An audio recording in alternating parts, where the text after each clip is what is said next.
Good evening, everyone. Welcome to Proven Inspiration. I do hope you're having a good day.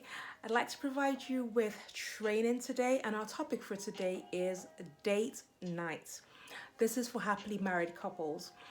Now, a lot of couples, once you're married, you might just get into the grind of things, the flow of things. You could just get so carried away with looking after, perhaps you have a shared business, looking after your kids, chasing your dreams, your goals, looking after the house, paying your bills. These are all noble goals. These are all great things to do. However, a lot of couples allow their relationship to fall by the way. And perhaps you're out there, you don't actually think about your relationship as something that needs to be looked after, or perhaps you just think that the love that you have for your spouse will look after the relationship. Love is a great ingredient, but it's not enough when it comes to looking after a relationship. Just like your car needs MOT, it doesn't matter how much you love your car, it doesn't matter how much petrol or diesel you put into your car, you still need to do an MOT. And the MOT will show things that need to be changed, things that need to be fixed, things that could create problems in the future that if you tackle right now will prevent you from spending a lot more money later on.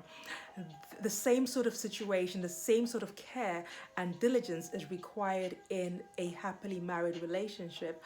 Happily married relationships do not just happen. They require an MOT. They require regular checks. And one way that you can do those checks, you can conduct a check, is by having date nights, scheduled date nights.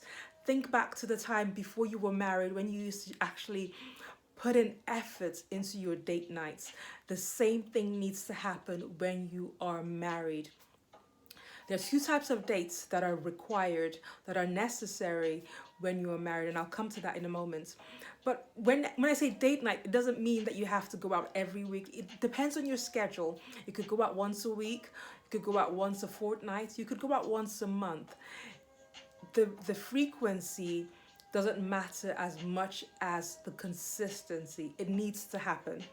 When it happens, it's down to the both of you, but the important thing is that it actually does happen. There are two types of dates that are necessary. One type of date can be referred to as like a planning date. So this date is a date whereby you go out to discuss issues that may have gone wrong in the house as it relates to your children. Perhaps there are behavioral issues that you've noticed, and that need to be resolved, but you haven't had time to actually look at that behavior and devise a plan. Perhaps there are parenting issues that you want to bring up with each other. Perhaps there are behavioral issues that you need to bring up with each other. Maybe you didn't like the way that your spouse spoke to you or treated you in the past, or there was an issue, a quarrel, an argument, an area of disagreements, but you haven't had the time to discuss it. A lot of couples wait till they're extremely angry to have these discussions and end up flaring up and saying harsh and bitter words to each other. But if you make it a habit to schedule times of planning and discussion dates, then you're able to speak calmly, you're able to speak rationally, you're able to listen to what your spouse has to say, and based on what you both discuss, then you can devise strategies for your parenting, strategies for your home, strategies for your relationships in terms of your relational tools that you use with each other. So that's important. The second type of date is the type of date you're probably used to when you were actually, before you were actually married. This is the more romantic type of date where you put thoughts into how you do your hair, what you wear, guys and girls, men and women, the cologne you have on, the perfume you have on, where you're going to go, what you're going to do, what you're going to discuss, what you want to eat, what happens afterwards as a married couple. That kind of date is also necessary. But why I say it's good to differentiate and schedule these two separate types of dates is that when you go out on a romantic night, you don't necessarily want to be talking about an argument that you had or an issue that happened with the kids with this bill.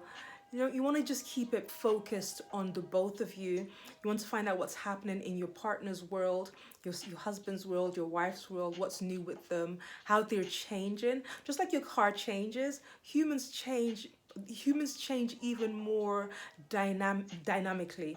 Okay, so your partner's change. The person that you got married to a year, 2 years, 10 years ago is a completely different person from the person that you're looking at today. So the romantic date is to find out more about your partner, what their likes are, what their dislikes are. It's an interview.